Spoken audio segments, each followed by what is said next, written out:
I wanted to do something a little bit different today. Again, on a Sunday where there's only 3 games on, but they're going to spread out over the day. And maybe you don't really care about those 3 games. So I'm going to talk about 9 teams. 9. 3 of them, or 4 of them, I should say, are kind of upset that November's over. And 5 of them, very glad November's over. Now, the dividing line in this was simple. It wasn't just necessarily the record for the month. It was teams that had a bad first month and a great second month, or vice versa. Teams that had a good first month and a pretty poor second month, and or teams that are disappointed or teams that are excited about where they're at. And so that's the criteria I used for this. Now, in the month of October, Dallas was 5-8-1. They started 1-7-1, but for October in general, they were 5-8-1. Month of November, 10-2-1. So excellent winning percentage in the month of November. The upcoming month I wanted to look at in this, so not just talk about, all right, here they are. Upcoming month, they have 7 at home where they're 9-4-1. They have 6 on the road where they're 6-6-1. And they have 3 back-to-backs. So that's a pretty rough schedule overall when you look at the 3 back-to-backs. The good news is when you have Bishop and Hudobin, and they're both putting up very good numbers, that means you have a backup that can handle all the back-to-backs. And they should be in pretty good shape. I'm optimistic when it comes to the Dallas Stars and their positioning, but October was not a great month. Again, they started 1-7-1, so 5-8-1 is way better than things looked early for them. Philadelphia, October they were 5-5-1, and in the month of November 10-2-4. Keep in mind, this is just the teams that started out poorly. There are other teams like Boston, Washington, Islanders, St. Louis, who had excellent months both times, and the good times just keep rolling. So this, when I was putting this together, I'm like, man, it's no wonder teams have a hard time moving up the power rankings, because there are so many teams doing well, and some teams that started out pretty well that have really flattened out. Now, in Philadelphia's case, they have 6 home games this upcoming month where they're 8-1-4. They've only lost 1 in regulation, which is impressive. On the road, they have 7 where they're 7-6-1, so they're above 500 on the road. They only have 1 back-to-back.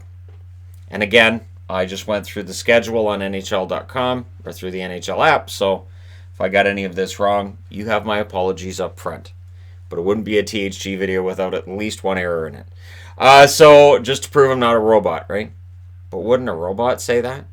Anyhow, Flyers just have the 1 back-to-back, and I think this looks pretty legit. This was a team that I picked to make the playoffs this year only because they never missed the playoffs in back-to-back years. I didn't have a whole lot of other reasoning behind that. Winnipeg started the season 6-7, which when we looked at their blue line, we went, yep, they're not very good. And then in November, they went 10-3-1. And the most impressive part is they did most of their damage on the road.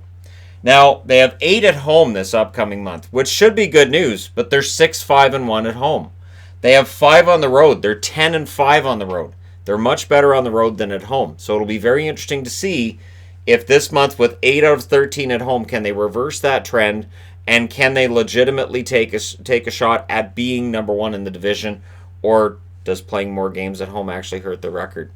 So that's going to be really interesting. They have no back-to-backs. So for Laurent Brossoit, it could be a very quiet month. For Connor Hellebuck, it could be a very busy month. Because again, 13 games, no back-to-backs. I could see Hellebuck playing 11 or 12 out of the 13.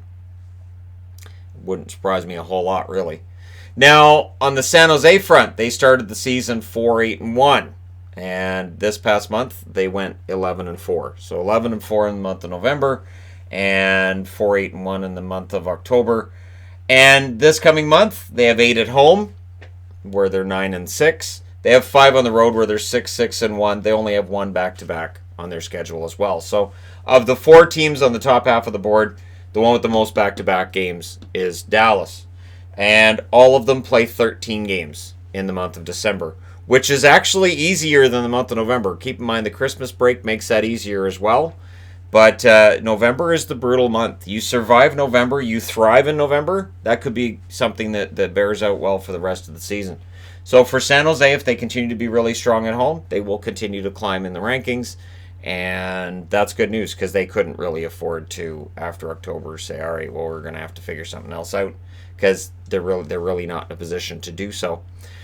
Now, on the bottom side of this, 5 teams who may not have been expected to do a whole lot, but they had better Octobers than Novembers. Vegas was expected to be a contender this year. They're 8-5-1 in the month of October, looks pretty good, and they were 5-6-3 in the month of November. So they only won 5 out of 14 games in November.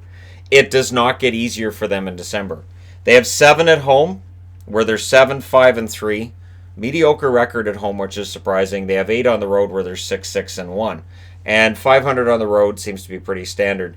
They have 4 back-to-backs. Now, when you're playing 15 games in December and you've got the Christmas break in there, you're going to have to be playing some back-to-backs. So they've got 4 of them. And for Vegas, this is a huge month. If they end up having a mediocre month of December, in January we could be looking at them not being in the playoff picture and seeing what they will do in that situation. What does Kelly McCrimmon do with the roster if on the 1st of January they're outside the playoff picture by 3, 4, or 5 points? So yeah, that's an interesting one for Vegas. Montreal, they were 7-4-2 in October. Optimism was high. They went 4-5-4 in the month of November. They have 4 at home this coming month. 6-6-3 is their home record. They have 10 on the road where they're 5-3-3. When you look at the overall wins and losses, they're kind of better on the road than they are at home, but both of those numbers need to improve if they're going to have a shot at making the playoffs. They have 2 back-to-backs, but the fact that they have 10 on the road is going to tell you whether or not Montreal is able to recover in the month of December. They weren't favored by many to get back into the playoffs.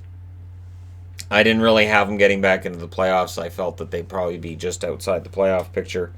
But yeah, this is something. You'll notice Tampa's not on the board. Tampa, I couldn't figure out which month was necessarily better or worse than the other. There's just an overall malaise, it seems, with Tampa. That may be for another video.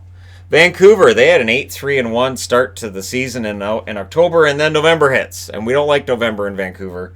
That remained true this month, where they won 5 out of 15. They went 5-7-3. But very, very large number of games on the road. So they have 10 at home in the month of December, where they're 5-2-3. They have 3 on the road, where they're 8-8-1. Of their 27 games this season, 17 have been on the road. So there is something to be said for how difficult Vancouver schedules tend to be, which can lead to more injuries. It's exhausting. This is one of the reasons why we're looking forward to getting Seattle into the NHL, because it lessens the schedule for the Canucks in terms of travel. And travel in a bus down to Seattle. Be fun. There are no back-to-backs for Vancouver in their 13-game string this month, if you exclude tonight. So December 1st against Edmonton is technically the second half of a back-to-back. They don't have anything else in the month of December.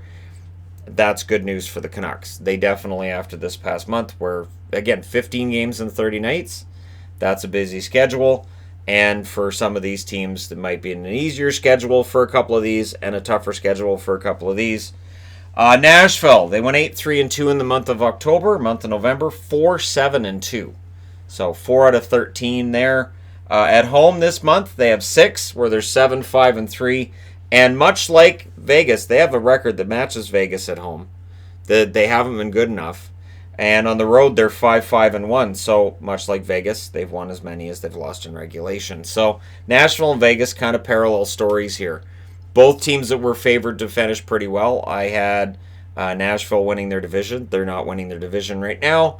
I had Vegas at least making the playoffs. There are some who picked them to win the Cup or go to the Stanley Cup final this year. Nashville, they have 2 back-to-backs this month.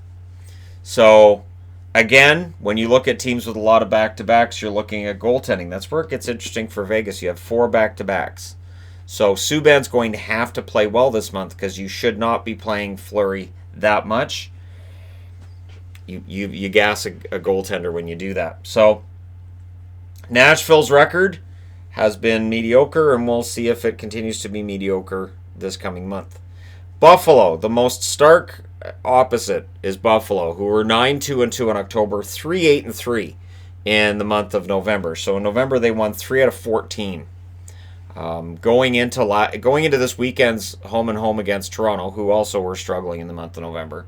Overall, They had the worst record in the NHL in the month of November. And Detroit ended up usurping them for that because Detroit wants to be the worst team every month. I didn't put Detroit on the board because every month is miserable for them. So Buffalo has 6 at home this coming month. They were seventh. They are 7th, 3-3 at home. They have 8 on the road where they're 5-7-2, including a West Coast swing through Edmonton, Calgary, Vancouver. Buffalo's fate could very well be decided by this month. Again, 8 on the road, 6 at home. They don't have a back-to-back in there, which is strange because, again, 14 games, month of December, there are no back-to-backs. There are a lot of stretches where they play 3 games in 5 nights. So it's not an easy schedule by any stretch. They've got a couple of good road trips in there. Much like Montreal, they're going to be spending more time on the road than they're going to be at home. And what their season does from here is going to be interesting. So some of these teams were singing that old Nirvana song, Wake Me Up When November Ends. But there are others that didn't want November to end. So I know, it was Foo Fighters. And it's October. I know. I know the song well. Anyways, that'll drive some people crazy. Green Day, September. I know. Anyways, thank you guys so much for watching. Don't forget to hit like and subscribe. If you're browsing your way through, you just happened upon this video. Kind of a fun thing to look at. Let me know your thoughts. I will talk to you again soon.